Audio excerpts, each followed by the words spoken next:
오늘은 개혁주의와 세대주의로 본 요한계시록 강해 68번째 말씀을 증거하겠습니다. 오늘 제목은 14만 4천 하나님의 보호와 승리, 이런 제목으로 말씀을 드리겠습니다. 이 666과 더불어서 14만 4천, 계시록에 나오는 이 숫자는 많은 사람들에게 큰 관심을 가져다 주고 있습니다. 이 14만 4천이라고 하는 숫자, 이단들이 아주 즐겨서 자기들 이단 멤버들 구원받는 그 멤버들은 자기들 뿐이다, 14만 4천이다, 이렇게 처음부터 거짓말을 하죠. 네. 문제는 이제 14만 4천이 넘고 나면 그 다음에 또 거짓말을 또 해야 된다고 하는 것입니다. 네. 어느 이단 단체나 동일하게 그 14만 4천 거짓말을 하고 나면 그것 때문에 사람들을 끌어모으고 난 다음에는 그 다음엔 이제 또 뭐 거짓말을 다른 걸 또 해야 됩니다. 네, 뭐 14만 4천을 추린다든지 뭐 하여튼 자, 이 14만 4천이라고 하는 이 숫자, 이것은 한마디로 우리가 이 14만 4천 우리가 이 생각할 때마다 우리에게 주는 메시지가 무엇인가? 그것은 하나님의 보호와 승리라고 하는 것입니다. 여러분이 요한계시록에 14만 4천 이 숫자가 나오게 되면 그것은 하나님의 보호와 승리를 말한다. 그것은 참 좋은 숫자다. 하나님의 보호와 하나님의 승리를 말하는 아주 좋은 숫자다. 14만 4천 아주 좋은 숫자다. 여러분이 이렇게 생각하시면 틀림없습니다. 네. 오늘 여기에 대해서 말씀을 드리겠습니다. 오른쪽에 사진에 보시게 되면 윌리엄 핸드릭슨 박사이신데요. 이분은 그 개혁주의의 이제 대표적인 신학자입니다. 요한계시록을 둘로 이렇게 구분을 하십니다. 요한계시록 1장에서 11장까지, 그리고 12장에서 22장까지, 네, 둘로 나누지만 한 메시지를 증거합니다. 그것은 무엇입니까? 용은 그 옛뱀, 즉 마귀죠. 네, 용과 마귀와 그의 조력자들에 대한, 그의 조력자라면, 마귀의 조력자라면 영적인 존재들은 악한 영들이죠. 악령들이죠. 또한 사람으로 보면 악한, 하나님을 대적하는, 교회를 대적하는 그런 사람들이죠. 용과 그의 조력자들에 대한 그리스도, 예수 그리스도와 또한 그분의 몸된 교회의 승리다, 이렇게 대주제를 가집니다. 그러니까 요한계시록을 이 개혁주의 언약신학 입장에서는 어떻게 보는가? 이것은 사탄과 사탄의 이 무리들에 대해서 예수 그리스도와 그의 교회가 승리할 것이라고 하는, 승리한다고 하는 그 메시지가 이 요한계시록의 말씀이다, 이렇게 본다고 하는 것입니다. 그러면 조금 더 세분화하면 1장에서 11장까지는 싸움이 어떤 싸움인가? 외적인 싸움입니다. 이것은 교회 대 세상의 싸움입니다. 그런데 12장에서 22장까지는 어떤 싸움인가 하면 내적인 싸움입니다. 그것은 주님 대 사탄의 싸움이다. 이렇게 요한계시록을 구분해서 본다고 하는 것입니다. 이것이 개혁주의가 요한계시록을 종말론을 바라보는 관점이라고 하는 것입니다. 그런데 이제 세대주의의 관점에 대해서 말씀을 드리려고 합니다. 세대주의는 요한계시록 6장에서 19장까지가 대환란, 7년 대환란을 말씀하는, 미래에 일어날 7년 대환란을 말씀하는 그런 가르침이 이 요한계시록의 6장에서 19장까지 있다, 이렇게 보는 것입니다. 그러니까 그 미래에 일어날 그 대환란을 말하는 것인데, 지금 여기 여러분이 보시는 것은 6장에서 11장까지 이렇게 나와 있습니다. 이제 그것은 6장에서 11장까지 그걸 말씀드리려고 거기에 나온 것입니다. 네. 6장에서 11장까지 환란기 사건들이 나오죠. 네. 그리고 11장 15절에 보게 되면 일곱째 나팔, 네, 마지막 일곱째 나팔이 울려 퍼지게 됩니다. 빰빠람 하고 일곱째 나팔이 울려 퍼지는데 곧 심판이 임하는 것이 아닙니다. 성경에 보게 되면 12장 그리고 13장 14장까지 심판에 관한 말씀이 아니라 그것은 이 연극의 무슨 중간 쉬는 시간처럼 막간에 잠시 쉬는 12장, 13장, 14장은 잠시 쉬어가는 그런 장입니다. 그 다음에 15장, 16장, 17장, 18장 7째 나팔이 이제는 그 성취되는 재앙과 심판이 이루어지는 그런 것이죠. 그래서 존 메가더 목사님 같은 분은 이 12장, 13장, 14장은 이 막간의 이 장은 사탄의 관점에서 바라본 환난 기간이다 이렇게 이야기를 합니다. 자, 12장, 지금 14장을 말씀을 우리가 드리려고 하는데, 앞에 것을 좀 이렇게 보면서 보면 더 잘 보입니다. 그래서 12장은 무엇을 말하는가? 막간의 장, 처음 12장이죠. 이것은 사탄이 이스라엘을 멸망시키기 위해서 무자비하게 공격을 하는 그것이 12장에 나와 있는 말씀이고요. 13장은 무엇을 말하고 있는가? 바다에서 나온 짐승, 적그리스도, 땅에서 올라온 짐승, 바로 거짓 선지자에 대한 말씀이 13장에 나와 있습니다. 오늘 우리가 들어가는 14장 말씀은 무엇인가? 14만 4천입니다. 아, 좋은 숫자가 나왔네요. 무엇입니까? 하나님의 보호와 또한 하나님의 보호로 인한 우리 그리스도인들의 교회의 승리를 말하고 있습니다. 14만 4천은 대단히 좋은 숫자입니다. 1절에서 5절까지 이렇게 되어 있습니다. 그리고 6절에서 12절까지 14장에 6절에서 12절까지는 이 첫 번째 그룹 세 천사들의 전가를 말씀하고 있습니다. 그 다음에 이제 3절 말씀은 거기에 지금 비어 있습니다만 이 성도들이 이제 축복하는 그런 그 말씀이 이제 그 한 절에 나와 있고 그 다음에 14절에서 20절까지 이것은 세 명의 세 천사들이 두 번째 그룹의 세 천사들이 또 전가를 가져오는 것을 거기에 말씀하고 있습니다. 오늘 14만 4천에 대해서 말씀을 드리려고 합니다. 요한계시록 14장 1절을 보니까 또 내가 보니 보라 어린 양이 시온 산에 섰고 그와 함께 14만 4천이 서 있는데 이렇게 말씀을 합니다. 여기 시온 산에 서 있다 이렇게 말을 하는데요. 또 이단들이 이 시온산 가지고 많이 장난을 합니다. 시온산은 압니까? 시온산의 의미가 뭔지 알아요? 네.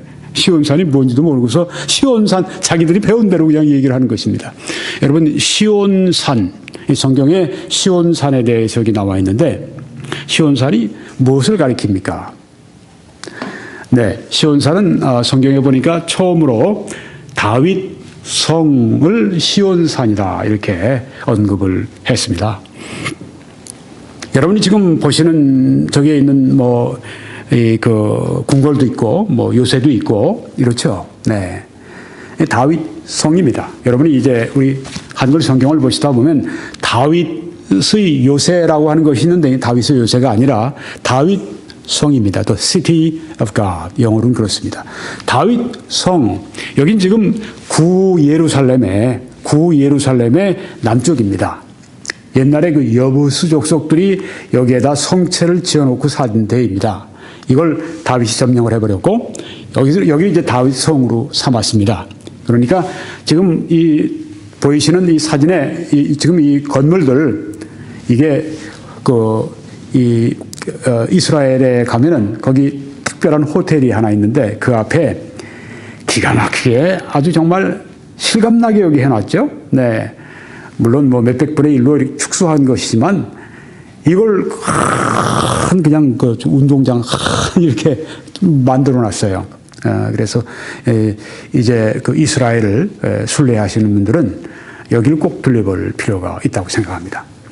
근데 여기 거기서 찍은 거예요. 네, 지금 보면 이게 저쪽 북쪽으로, 그러니까 저쪽 건물들 사진들 그 뒤쪽으로, 네, 거기에는 지금 뒤에 벽이 보이는데 그게 이제 성전산, 그 템플 마운트, 성전산의 이 벽입니다. 네, 그래서 여기 여러분이 보시게 되면 여기가 바로 예루살렘의 남쪽 여부수 사람들이 있었던 그 성체가 있었던 그곳 다윗 성 여기를 시온산이라고 성경에 말씀했을 때 여기를 먼저 말씀한 겁니다.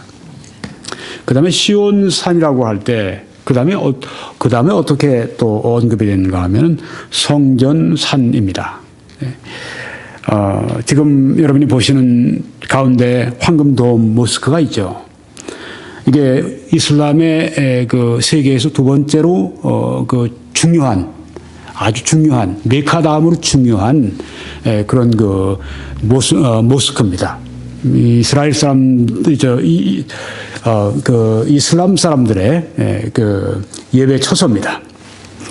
여기가 본래가 솔로몬의 성전이 있던 자리에다 똑같다가 저걸 해놨어요. 네. 참. 그러니까 이 정통 이스라엘 그 유대교인들은 부들부들 떨죠. 네. 그 마음 같아서는 뭐 지금이라도 가서 때려부시고 싶겠지만은 그랬다간 진짜 아주 3차 세계대전이 일어날 걸 각오해야 되니까 차마 그걸 못하죠. 네. 저긴 지금 요르단이 관리를 하고 있습니다. 저희가 바로 그 최초로 이 모리아산이라고 하는데 저기서 아브라함이 아들 이삭을 제물로 바쳤던 저 모스크 안에 큰 바위가 있습니다. 그 바위가 바로 아브라함이 그 아들 이삭을 제물로 바쳤다고 하는 거기, 네, 거기라고 하는 것입니다. 그 자리에 이제 솔로몬 성전이 들어섰고, 그 다음에 그게 다 무너지고, 느부갓네살이 다 깨뜨려버리고, 네. 그 다음에 수르바벨이 와서 지었고, 네. 그 다음에 헤롯이 증축을 했고, 그 다음에 AD 70년에 로마가 와서 다 무너뜨려버리고, 네. 그 다음에 이제 뭐 이슬람이 이 땅을 점령하고 여기다 또 이걸 지어놓고 아직까지 여기다가 남의 땅에다가 네. 자기네들 유대교의 제일 중요한 유대인들이 가장 중요한 그 성전 네. 그걸 자기네들 거기다 갖다 또 해놓은 것입니다. 네. 그 앞으로 이 자리가 이제 헐리고 여기에 이제 환란 시기에 3차 성전 제3성전을 저기다가 짓게 될 것입니다. 자, 그래서요. 여기가 이제 시온산. 네. 그 다음에 또 시온산이 요 근래에는 어떻게 되는가 하면 시온산 하면 이게 구 예루살렘의 그 서쪽입니다. 서쪽으로, 구 예루살렘의 서쪽으로 가게 되면 저쪽, 지중해 쪽인데 서쪽으로 가면 이렇게 또 조금 높은 지대가 있는데 거기가 지금 신예루살렘입니다. 신예루살렘. 여긴 구예루살렘입니다. 저기 보시면 구예루살렘의 지금 벽이 맨 아래 오른쪽으로 그 벽이 보이시죠? 네, 그 벽이 쭉 들어가는데 그 벽 바깥에 지금 있습니다. 네, 그래서 여기에 지금 시온산 하면은 지금 웨스턴 힐, 서편 언덕이 지금 시온산입니다. 근데 우리가 이 시온산이라고 할 때 또 네 번째로 이렇게 가리키는 게 있어요. 그것은 뭐냐면 이스라엘 자체를 시온산 이렇게 이야기를 합니다. 네, 그래서 시오니즘 하게 되면은 시온주의자 이렇게 된 것은 이제 이스라엘 사람들은 이스라엘 땅에 모여서 살자. 이게 1890년대부터 시작된 이 시온주의인데요. 네, 우리 이스라엘 사람들은 그러니까 시온산 할 때 그것은 이스라엘을 뜻한다. 그렇게 가리킨다. 그렇게 볼 수도 있습니다. 자, 그래서 시온산에 어린 양이 서 계시고 거기에 또 14만 4천 명이 함께 서 있는 것을 조금 여러분이 전에 보셨습니다. 자, 그러면 14만 4천을 개혁주의에서는 어떻게 보는가? 네, 언약신학은 어떻게 보는가? 14만 4천이 지금 우리 14장에 나왔습니다. 외우기 쉽네요. 그렇죠? 네. 14장에 14만 4천이 나왔으니까 외우기 쉽습니다. 네. 근데 14만 4천이 또 나와요. 어디 또 나옵니까? 14를 반으로 싹 줄여버리세요. 반으로 나눠버리세요.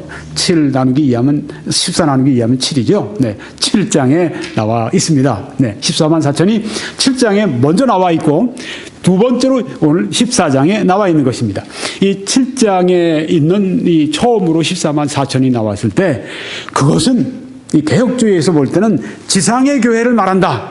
그러니까 14만 4천이 누군가? 교회라고 하는 것이죠. 교회인데 요한계시록 7장에 있는 그 14만 4천 그것은 지상의 교회를 말한다. 지상의 교회는 어떤 교회인가? 밀리턴 처치, 전투하는 교회다. 교전 중인 교회다. 사탄과 세상과 육신과 싸우는 그런 전투하는 그런 교회가 지상의 교회다. 네, 참 멋있는 말이에요. 그렇죠? 네, 교회가 어떤 교회인가? 그냥 여기서 존재하는 교회가 아닙니다.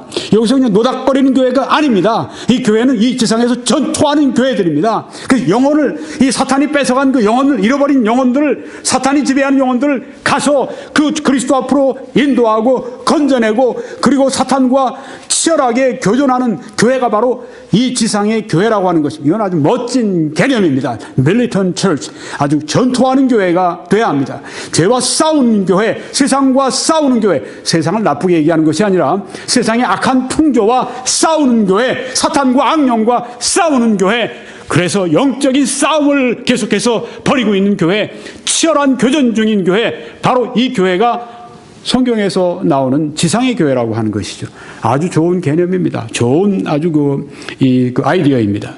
그 다음에 요한계시록 14장에 나오는 14만 4천은 그 뭐냐? 이것은 지상의 교회가 아니라 하늘의 교회다. 하늘에 있는 교회, 이미 이제 영광을 받은 교회, 전투가 맞춰지고 하늘에서 이제 안식하고 하늘에서 하늘의 신령한 복을 받고 영광스럽게 된 하늘의 교회가 요한계시록 14장에 나오는 14만 4천이고, 요한계시록 7장에 먼저 나왔던 것은 지상의 교회, 전투하고 교전하는 교회고, 이 여기에 계시록 14장에 시온산에 어린 양과 함께 서 있는 바로 이 모습은 하늘의 교회를 말한다. 이것은 영광스러운 교회다. 이렇게 이 개혁주의에서는 본다고 하는 것입니다. 그럼 세대주의에서는 어떻게 보죠? 세대주의는 문자적으로 해석을 하니까, 조금 전에 언약 신학 이 개혁주의에서는 상징적으로 봅니다. 14만 4천은 상징이다. 14만 4천은 모든 믿는 사람들을 다 14만 4천 안에다 상징적으로 말한 것이다. 교회가 바로 14만 4천, 숫자가 꼭 14만 4천 명만 그렇게 구원받았다, 그런 것이 아니라 14만 4천이라고 하는 상징적인 숫자. 그래서 여기에 지금 14만 4천이 요한계시록 7장에 보니까 지상의 교회였는데, 요한계시록 14장 보니까 똑같이 14만 4천 명이다. 그러니까 하나님께서는 한 사람도, 이 구원받은 사람도 한 사람도 놓치지 않으시고 모두 다 천국으로 데려가신다. 그래서 여기 개혁주의에서도 무엇을 믿는가 하면은 이 한 번 구원받은 성도들이 영원히 secure, 안전하다, 영원히 그들이 구원받는다 하는 것을 확실히 믿는 하나의 이 말이 이것인 것입니다. 요한계시록 7장에 지상의 교회 14만 4천 명이 한 명도 빠짐없이 14만 4천 그대로 하늘의 교회에 와 있다. 하나님께서 보호하시고 다 데려가셨다. 그렇게 본다고 하는 것입니다. 성경적인 것이죠. 그런데 이제 상징적이 아니라 세대주의에서는 어떻게 보죠? 문자적으로 봅니다. 성경을 문자적으로 봅시다. 성경에 베들레헴에 예수님이 태어나신다고 그랬으면 베들레헴으로 봐야지, 이렇게 생각을 하는 것입니다. 그런 것처럼 여기 14만 4천이면 14만 4천 명으로 그냥 봅시다. 왜? 요한계시록 7장에 나오는 14만 4천이 어떻게 14만 4천이 됐습니까? 각 이스라엘의 12지파 가운데서 12,000명, 12,000명, 12,000명, 12,000명, 이렇게 해서 12로 곱하니까, 12,000명을 12로 곱하니까 14만 4천 명이 나왔다고 하는 것입니다. 거기 보니까 아셀 지파에서 단 지파에서 계속 루벤 지파에서 나오지 않습니까? 유다 지파에서, 나탈리 지파에서 계속 나오는데, 이 12지파 유대인들 말하는 것이다. 신실한 유대인들, 각 지파의 신실한 12,000명의 유대인들, 신실한 유대인들 14만 4천을 말하는 것이다. 그리고 요한계시록 14장에 있는 것은 무엇인가? 그러니까 요한계시록 지금 7장에 있는 말씀은 이제 환란 시기 동안에 있었던 실제 유대인들 14만 4천을 말한다. 신실한 유대인 14만 4천. 이제 존 메가더 목사님과 또 여러 사람들이, 저도 그렇게 생각을 하는데, 이들이 아마 전도자였을 것이다. 믿음이 좋은 전도자였을 것이다. 사도 바울 같은 아주 위대한 그런 전도자였을 것이다. 이렇게 봅니다. 그렇게 볼 여러 가지 이유가 있는데 제가 좀 말씀을 드릴 것입니다.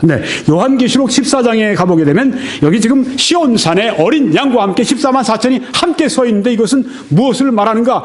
이것은 승리한 유대인 14만 4천을 말하는 것이다. 요한계시록 7장에 14만 4천은 신실한 유대인 전도자 14만 4천을 말하는 것이고, 지금 여기 요한계시록 14장에 나오는 이 14만 4천은 승리한 유대인들이 시온산에 어린 양과 함께, 즉 시온산에 재림하신 예수님과 함께 서 있는 바로 승리한 유대인 14만 4천을 말하는 것이다. 이렇게 문자적으로 본다고 하는 것입니다. 개혁주의는 어떻게 봤습니까? 교회입니다. 그런데 세대주의는 어떻게 보았습니까? 14만 4천은 바로 문자적으로 유대인들이다, 이렇게 본다고 하는 것입니다. 이쪽에서는 개혁주의에서는 언약신학에서는 이것은 바로 교회입니다. 네, 여기에서는 이스라엘입니다. 유대인입니다. 이렇게 차이가 있다고 하는 것입니다. 이 14만 4천이 좀 특별한 사람들인데 성경에 보면 요한계시록 14장 4절 가보시면 이 사람들은 여자와 더불어 더럽히지 아니하고 순결한 자라 어린 양이 어디로 인도하든지 따라가는 자며 이렇게 말씀을 했습니다. 거룩한 하나님의 사람들이었고 또한 어린 양이 어디로 가시든지 그대로 따라가는 자였습니다. 사도 바울이 이제는 내가 산 것이 아니요 오직 내 안에 그리스도가 사신 것이라 이제 내가 육체 가운데 사는 것은 나를 사랑하사 나를 위해 자기 몸을 버리신 하나님의 아들을 믿는 믿음 안에 살아간다는 말씀이 바로 이 말씀입니다. 어린 양이 어디로 인도하든지 따라가는 자들입니다.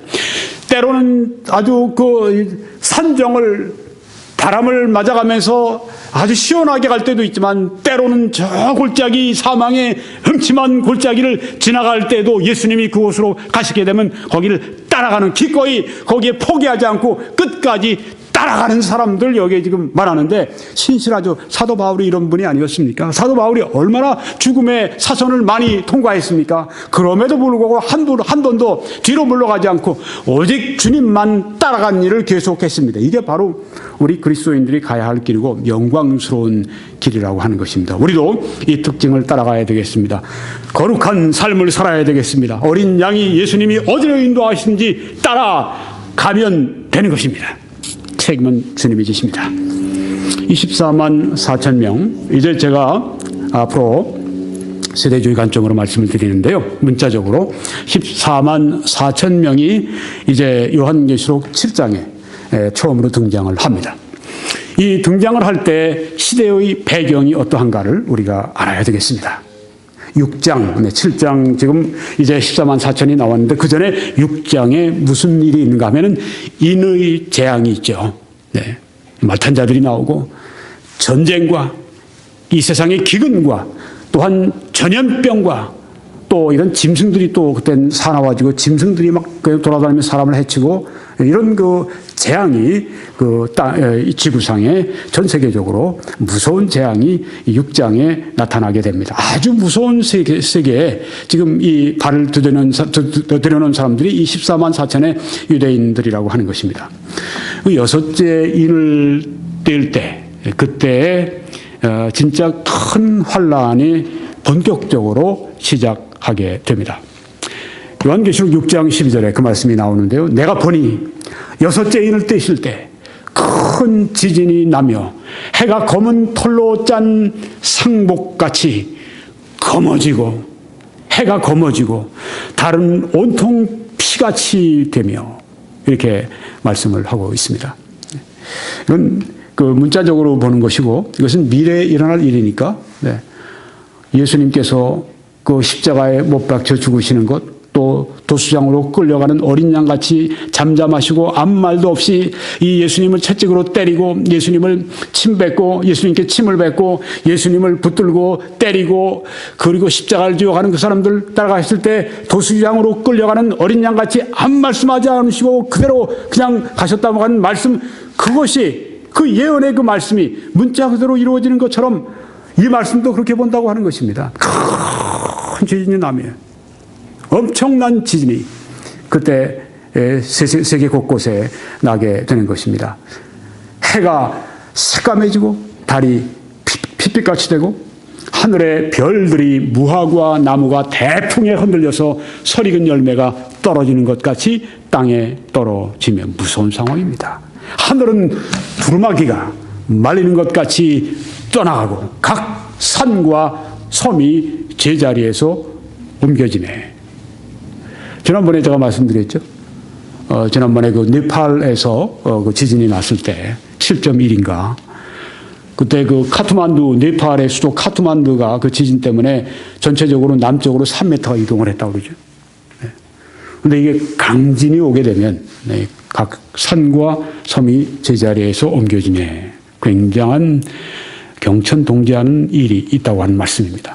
땅의 임금들과 왕족들과 장군들과 부자들과 강한 자들과 모든 종과 자유인이 굴과 산들의 바위 틈에 숨어 도망갈 데가 없는 거예요. 그러니까 바위 틈으로 숨어들었습니다.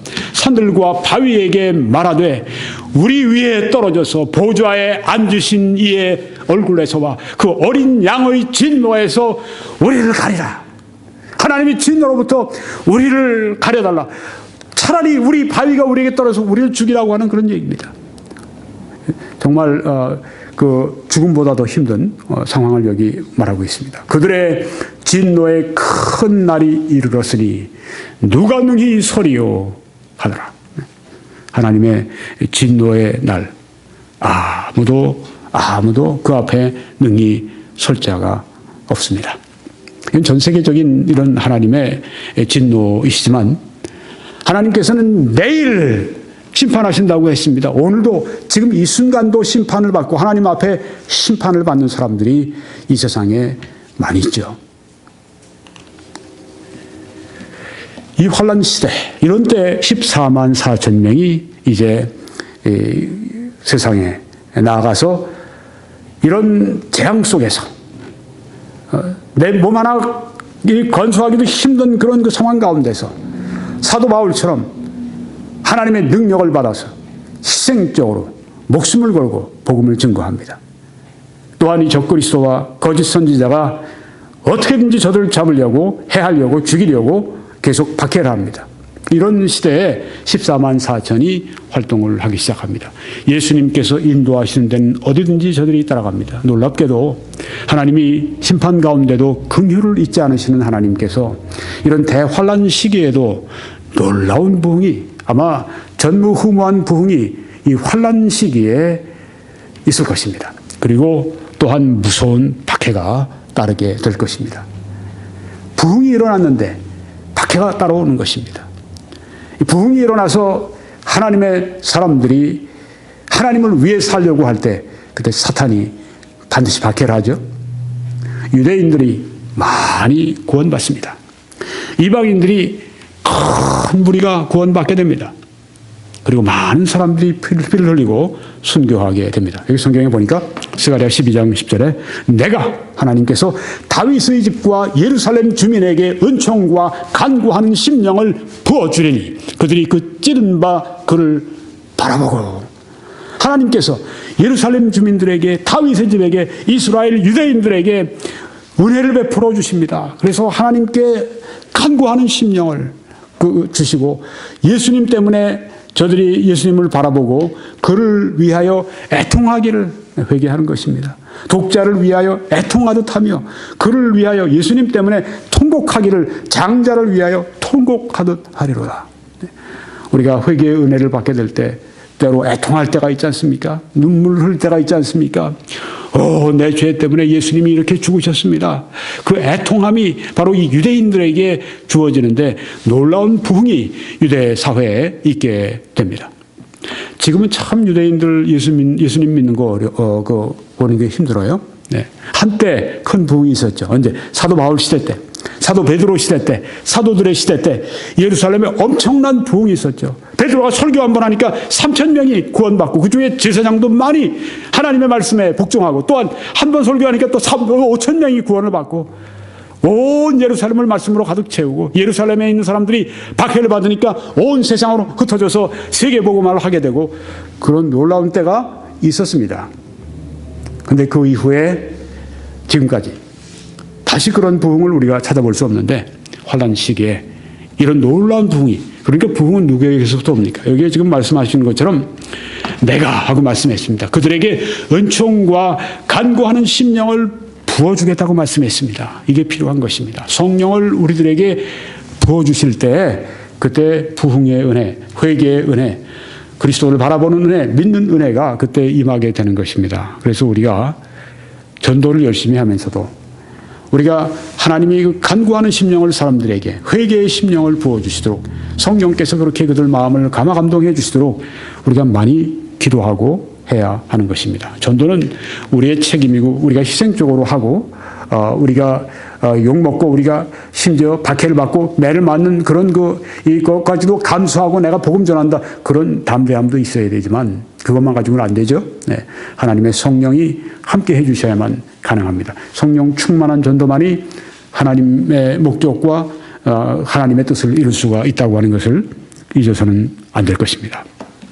그 다음에 보니까 요한계시록 7장 9절에 보니까 환란 시대에 구원받는 사람 이방인들을 여기 보여줍니다. 이 일 후에 내가 보니 각 나라와 족속과 백성과 방언에서 온 세계, 온 나라들, 온 족속, 온 백성, 온 방언에서 아무도 능히 셀 수 없는 큰 무리가 나왔다고 했습니다.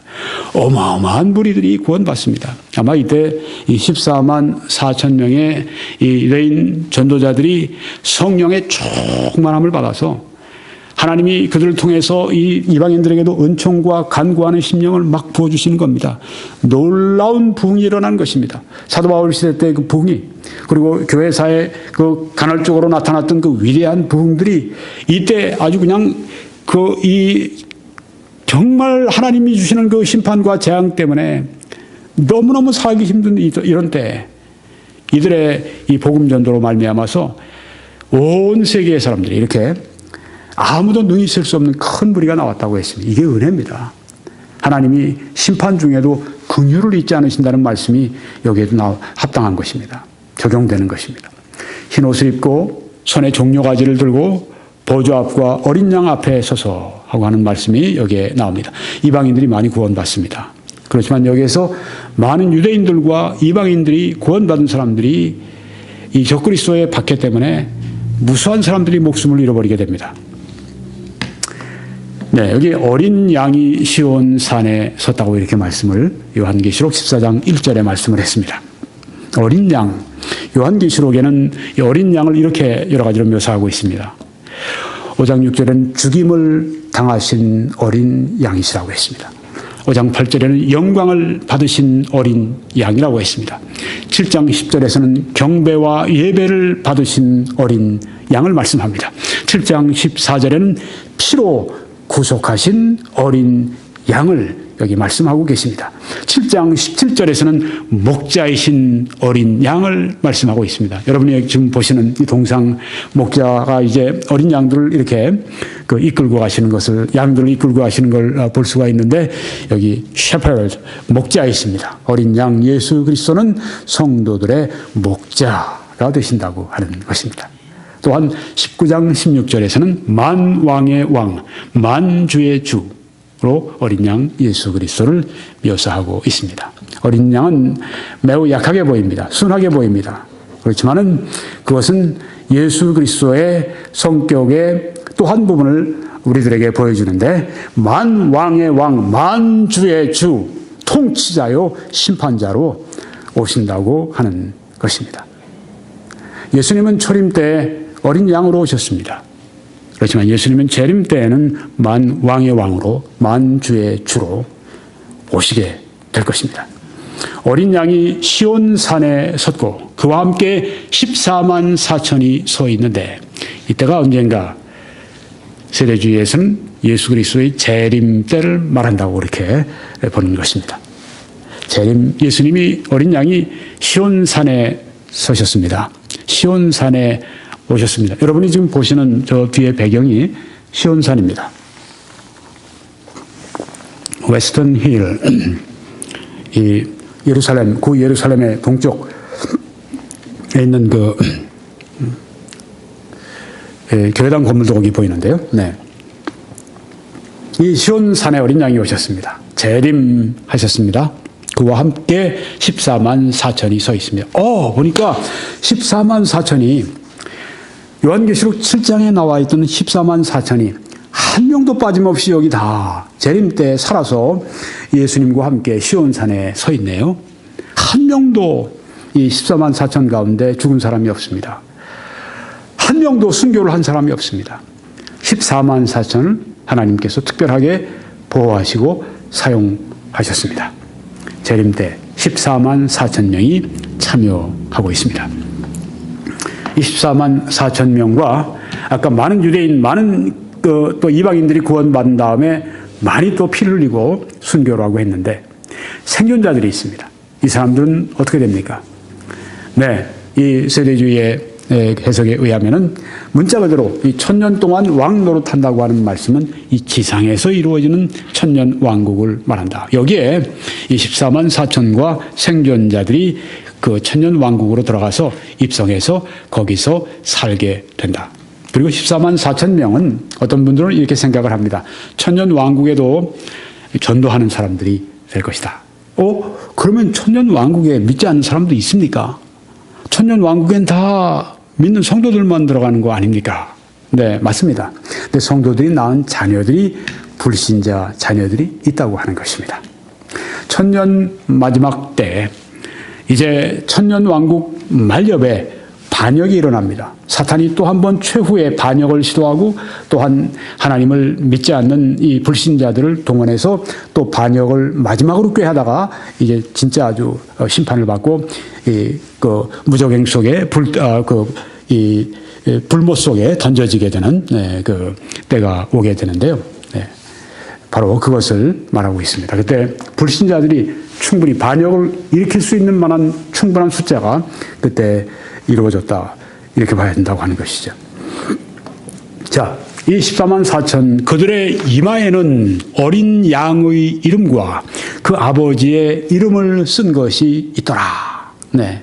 어린 양의 이름, 아버지의 이름이 이 이마에, 그들의 14만 4천의 이마에 있어요. 이게 무엇입니까? 이름이라고 하는 소유입니다. 어린 양의 소유다. 하나님 아버지의 소유다. 그래서 그 이름이, 하나님의 이름이, 또 어린 양의 이름이 그들의 이마에 있다고 하는 것입니다.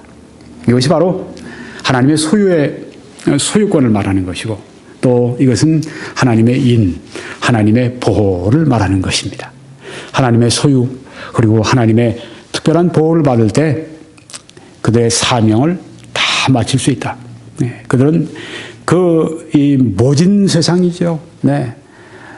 정말 누구도 살아가고 싶지 않은 그런 아주 고통의 때, 그 환난의 때, 그런 때 저들이 목숨을 걸고 복음을 증거하는데 수많은 그리스도인 동료들이, 형제 자매들이 피 흘리면서 죽어가는데 이들은 하나님의 특별한 보호하심 가운데 마지막까지 그들의 사명을 다하고 한 사람도 빠짐없이 다 14만 4천이 어린 양과 함께 시온산에 서서 재림 때 승리하며 서 있는 모습을 보게 됩니다.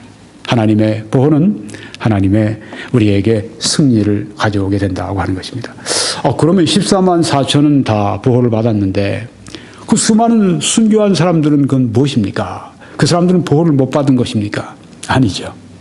그렇게 얘기하면 사도 베드로도 십자가에 거꾸로 날 못 박아달라고 그래서 순교하셨다고 하는데, 사도 바울도 네로 시대 때 그때 참형으로, 이 참수로, 그렇게 이제 순교하셨다고 하는데, 하나님이 보호를 못 하셨기 때문에 그랬습니까? 수많은 그리스도인들이 화형대 위에서 불타 죽었습니다. 그들의 신앙 때문에. 그러면 하나님이 그들을 보호할 능력이 없어서, 보호하실 뜻이 없어서 그랬습니까? 아니죠. 아닙니다. 왜 하나님이 사도 바울을 그동안 일생 동안 쓰시다가 그때만 보호를 안 하셨겠어요? 그 순교도 하나님께 영광이 되기 때문입니다. 하나님께서 꼭 우리를 살려주셔야만 보호하시는 건 아닙니다. 그런데 여기서 말씀드린 건 뭐냐면 14만 4천은 마지막까지 복음을 전하는 그들의 사명을 다할 때까지 하나님이 보호하시고 끝까지 그들이 이 재림의 주님과 함께 시온산에 설 수 있도록 보호하시고 승리하게 해주셨다고 하는 것입니다. 하나님은 우리에게 주신 그 뜻, 그 사명, 이것을 이루실 때까지 우리가 주님 어린 양이 어디로 가시든지 우리는 따라가고 하나님이 그런 우리를 보호하시고 이렇게 되면 어떤 환경과 보십시오. 이런 7년 대환란 같은 데서도 저들이 정말 거리에만 나가면 잡으려고 달려드는, 그리고 저들을 살해하려고 하는 자들과 폭도들과 둘러싸여 있는 그런 속에서 매일매일 살아가는 게 정말 내가 오늘 마지막 살아가는 거지, 내가 오늘 밤을 넘기지 못하지, 이런 가운데서 이 14만 4천이 지내겠지만은 하나님이 보호하심으로 말미암아 이들이 승리하지 않습니까? 제가 며칠 전에 그 신문에서 한국의 이 장군에 대해서 읽어본 적이 있어요. 별 하나 이제까지 달고 그다음에 이제 예편한 분인데, 이분이 그 두 번 우리 6.25 전쟁 때 그리고 베트남 전쟁 때 무수하게 사설을 건너더군요. 네. 하여튼 자기 위에 상관 다 죽고 자기 밑에 부하 장교들 다 죽었어요. 이 사람만 혼자 살아남았어요. 네. 저기 초산까지 올라간 군 부대였었는데, 그래서 압록강에 수총에다 물 뜨고 그런 부대를 맡았는데, 삽시간에 중공군이 내려오면서 이제 밀려 내려오는데, 얼마나 중공군들이 미리미리 다 겹겹으로 다 이렇게 앞에 도망갈 때를 다 이렇게 그 포위를 해놨든지, 도저히 한 겹 뚫고 나가면 그 다음 또 중공군들이 또 다음 겹으로 또 이 퇴로를 차단하니까 모든 다른 부대들이 다 군복 다 벗고 다 민간 복장하고 다 이리저리 뿔뿔이 흩어져서 살 길을 찾아갔는데, 그 당시에는 장군이 아니라 뭐 그냥 장교였겠죠.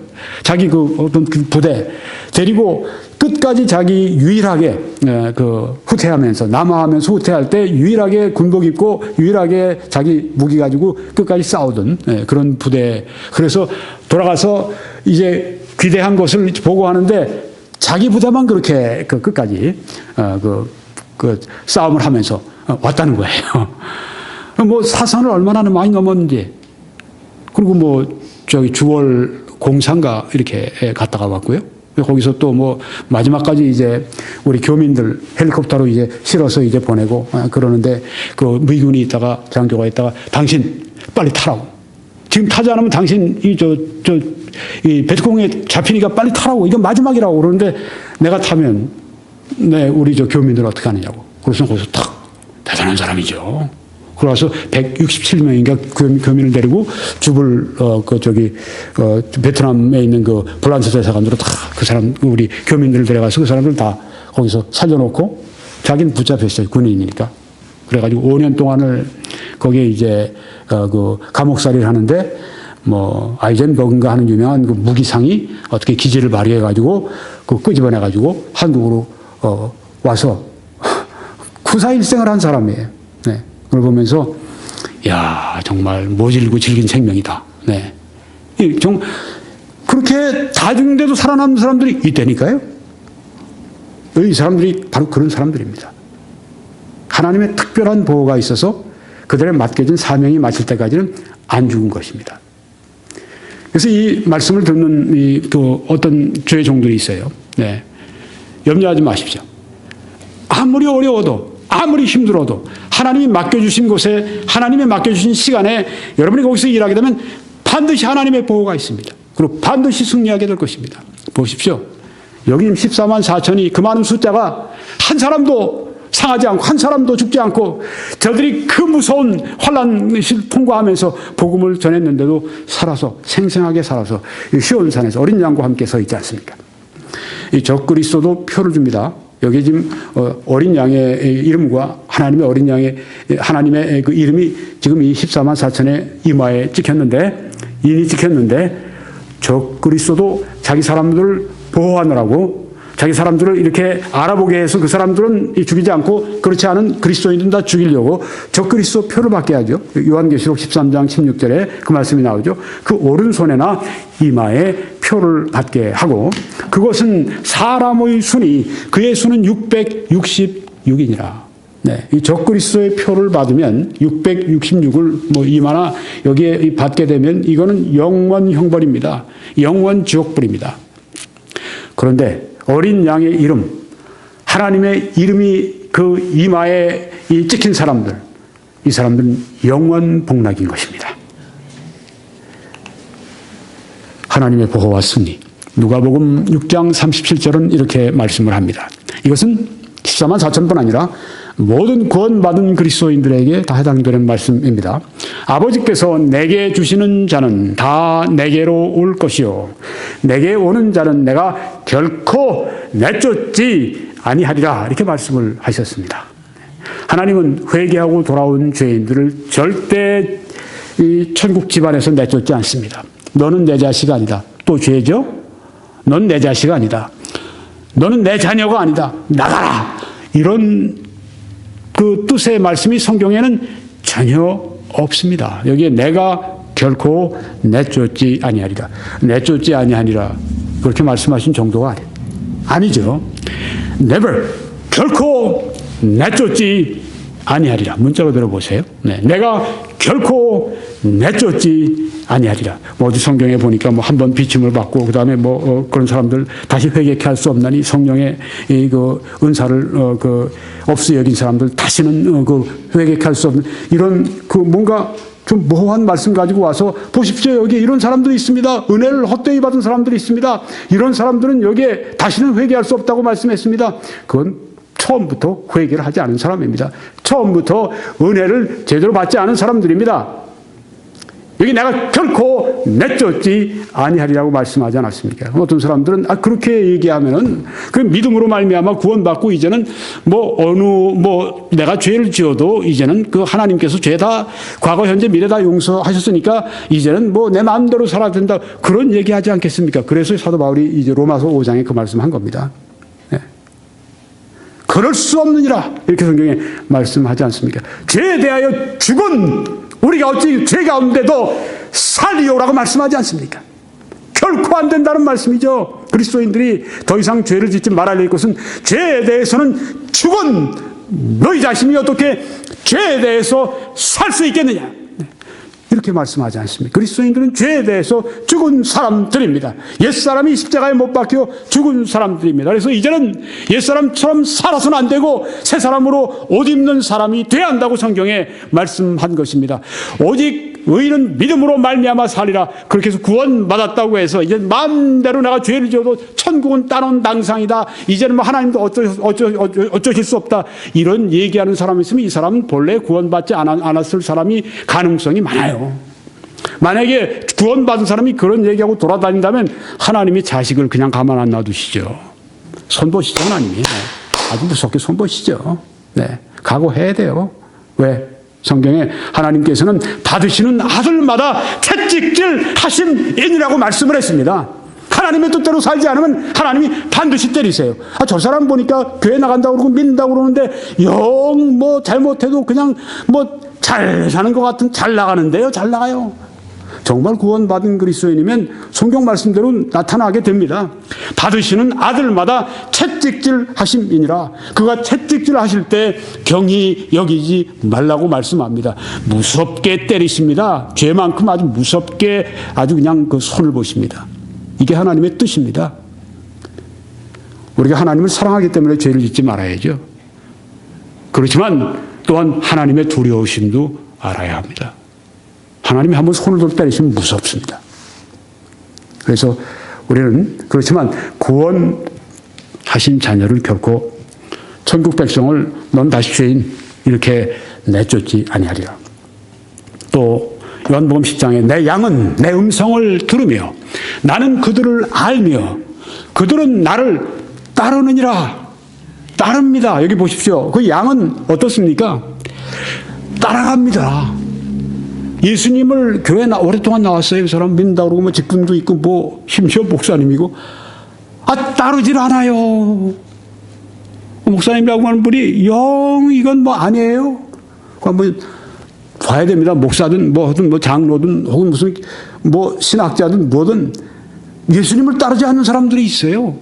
이 성경 말씀도 그냥 무슨 옛날 이야기처럼 생각하고 옛날 이야기책처럼 생각하고 무슨 현대 본문 비평 고등 비평 가지고 마음대로 그냥 성경 여기 다 잘라내고 말이죠. 이 기적은 믿을 수 없고 이건 믿을 수 없고 현대인으로 이거 어떻게 믿냐 이런 얘기하는 사람들.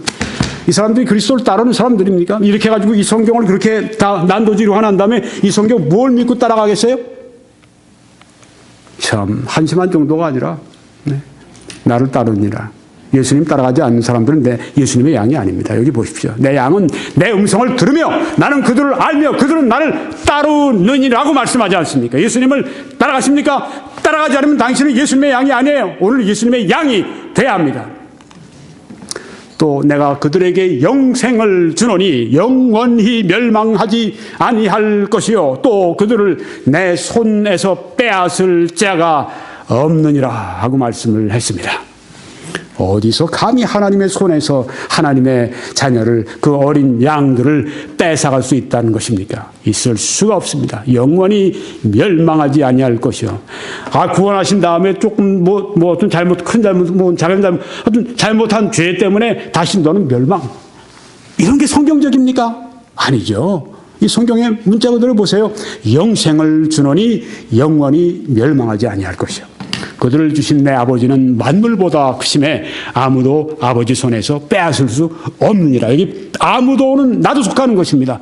나도 스스로 아버지 손에서 벗어날 수가 없는 것입니다. 구원하신 자녀는 끝까지 지키십니다. 또 빌립보서 1장 6절에 너희 안에서 착한 일을 시작하신 이가 그리스도 예수의 날까지 이루실 줄을 우리는 확신하노라. 네. 우리 안에서 구원의 착한 일을 시작하신 그 하나님께서는 그리스도 예수의 날까지, 우리를 구원하시는 그 마지막 그날까지 이루실 줄을 우리는 확신하노라. 베드로전서 1장 5절은 너희는 말세에 나타내기로 예비하신 구원을 얻기 위하여 믿음으로 말미암아 하나님의 능력으로 보호하심을 받았느니라. 구원이 어떻게 지켜집니까? 내 의지, 내 열심 이거로 지켜지는 게 아닙니다. 하나님의 능력으로 보호하심을 받는 것입니다. 14만 4천이 한 명도 빠짐없이 다 살아서 죽지 않고 살아서 그 시온산에 함께 모였던 것처럼 하나님의 능력으로 하나님의 자녀들은 보호를 받고 모두가 다 천국에 함께 살게 될 것입니다. 하나님의 보호와 승리를 위해서 이렇게 하십시오. 먼저 아직까지 예수님을 여러분 개인의 구주로 믿고 영접하지 않으신 분이 있습니다. 오랫동안 교회 생활을 했어요. 그럼에도 아직도 구원에 확신이 없습니다. 내가 오늘 죽으면 어떻게 될까? 이렇게 생각하는 분이 있습니다. 그것은 정상이 아닙니다. 성경에 아버지라 부르짖게 하신다고 로마서 8장에 말씀을 했는데 우리 안에 성령께서 그 확신을 주심으로 말미암아 아버지라고 부르짖게 만드시는 구원의 확신을 오게 말하는 것입니다. 만약 아직 구원받지 않았으면 구원받으셔야 합니다. 어떻게 해요? 예수 그리스도를 당신 개인의 구주로서 믿고 영접하십시오. 성경대로 그리스도께서 우리 죄를 위하여 우리를 나로 바꾸세요. 나의 죄를 위하여 죽으시고 장사 지낸 바 되셨다가 사흘 만에 다시 살아나신 것을 믿으면 구원을 받을지니라고 고린도전서 15장 1절로 2절 3절에 말씀하고 있지 않습니까? 구원 받아야 됩니다. 두 번째는 하나님의 보호와 승리를 위해서 거룩한 삶을 사셔야 합니다. 죄가 들어오면 몸에 감기 바이러스가 들어오면 몸이 제대로 움직이지를 못합니다. 제 기능을 발휘하지 못합니다. 침체가 됩니다. 죄의 바이러스가 들어오게 되면 아무리 영적으로 철철 흘러넘치는 그런 은혜를 받은 사람일지라도 영적 침체가 오게 되는 것입니다. 기도에 응답이 없어요. 영적인 능력을 뺏겨버립니다. 하나님의 능력을 뺏겨버립니다. 하나님의 능력을 택할 것입니까? 아니면 죄를 택할 것입니까? 모든 축복을 잃어버린 그런 삼손같이 될 것입니까? 아니면 하나님의 능력 가운데 살아갈 것입니까? 거룩한 삶을 사십시오. 충성된 증인이 되시기를 바랍니다. 성령의 충만함을 받아서 어디서든지 그리스도의 충성된 증인이 되십시오. 나는 그리스도를 위해서 욕을 먹기로 작정했다. 그렇게 마음을 먹으세요. 그렇게 할 때 그들에게 상이 크다고 말씀을 했습니다. 증인은 희생을 기본으로 해야 합니다. 우리 교회 좀 나와보세요. 이게 전도는 아니에요. 내가 믿어보니까 좋던데 뭐 믿어봐. 이게 전도가 아닙니다. 그럼 전도가 무엇입니까? 그런 말들은 하나의 과정이 될 수는 있어요. 전도가 무엇입니까? 예수 그리스도는 나를 위해, 당신을 위해 십자가에 대신 못 박혀 죽으신 구주이십니다. 예수 그리스도를 구주는 믿어야 합니다. 당신의 죄를 회개해야 합니다. 이렇게 하면서 우리가 복음을 전하는 것이 이게 증인입니다. 그런데 이 증인이 어떻게 될 수 있습니까? 확신이 없이 어떻게 증인이 되겠습니까? 확신은 어디서 옵니까? 성령의 충만함 가운데 오게 됩니다. 성령으로 충만할 때 죽음 앞에서도 부정할 수가 없는 거예요. 충성된 증인이 되기 위해 성령의 충만함을 우리가 받아야 됩니다. 충성된 사역을 해야 합니다. 그래야 하나님의 보호가 있습니다. 어떤 성도님이 제게 이런 좋은 아주 감동적인 이야기를 글을 하나 주었어요. 제가 읽어보니까 아주 한국이 가난하고 어려울 때 아주 일제시대 때입니다. 젊은 선교사님 내가 와서 이제 한국에서 일을 하기 시작했는데 장티푸스 걸린 한국 사람들 돕다가 이 젊은 이 남자 선교사님이 장티푸스가 걸려서 죽었어요. 그래서 그 사모님이 선교사 부인이 이제 돌아갔습니다. 그러고 나서 2년 후에 다시 한국을 오게 된 거예요. 자녀를 데리고. 그럼 계속 선교사역을 한국 일을 위해서 했습니다. 그러다가 해방이 됐습니다. 미군 군정이 시작이 됐습니다. 그런데 영어를 잘하고 한국말을 잘하는 사람을 택하려고 하다 보니까 이 선교사님 이 아들, 생존한 이 아들, 선교사님 이 사모님의 함께한 이 아들이 영어도 잘하고 한국말 잘하니까 불러가지고선 이 한국의 일꾼들 50명만 우리들에게 추천해달라. 한국에 앞으로 장례를 이끌고 갈 50명. 이분이 거기서 좋은 그리스도인들 50명을 뽑아서 그 미군정에 알렸습니다. 그 50명이 미군정에 의해서 곳곳에 정치, 경제 이런 데 다 배치가 돼서 한국이 이 기독교 국가가 될 수 있도록, 이 복음화 될 수 있도록 곳곳에서 그들이 수고하고 그래서 한국의 복음화가 빨랐던 이유가 바로 거기에 큰 원인이 있다. 이런 아주 감동적인 글을 제가 지난주에 읽어보았습니다. 충성된 사역을 한 것입니다. 와서 다시 돌아왔어요. 한국으로. 남편을 앗아간 그 땅으로 다시 아이들과 함께 돌아왔습니다. 아들도 잃어버릴 수 있는데 이게 사역입니다. 그리고 저들이 충성되게 사역했을 때 한국의 복음화를 위한 큰 기초돌로 삼지 않으셨습니까? 충성된 사역을 하십시오. 그리고 하늘에 보물을 쌓아두십시오. 성경을 매일같이 읽고 사랑하시기 바랍니다. 성령 안에 행하시기 바랍니다. 성령은 우리 안에 거하시는 어떤 분이십니까? 영향력 정도가 아니죠. 성령은 누구십니까? 하나님이십니다. 성령 하나님이십니다. 그럼 내 안에 성령만 계시고 예수님이나 하나님은 저 하늘에만 계십니까? 위격으로는 그러세요. 예수님은 지금 우리를 위해서 하늘나라에서 중보해 주시고 기도해 주고 계신다고 말씀했습니다. 하나님 보좌에 계세요? 하나님 아버지? 그런데 우리 안에 거하시는 성령은 본질상 성부 하나님과 동일하세요. 본질상 성자 예수님과 동일하세요.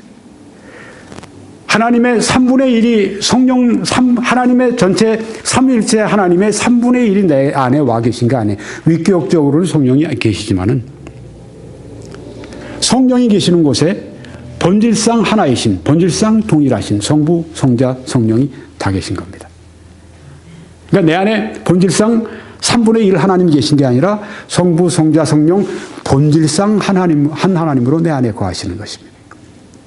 성령의 능력 가운데 행한다. 그건 바로 하나님의 능력 가운데 행하는 것입니다.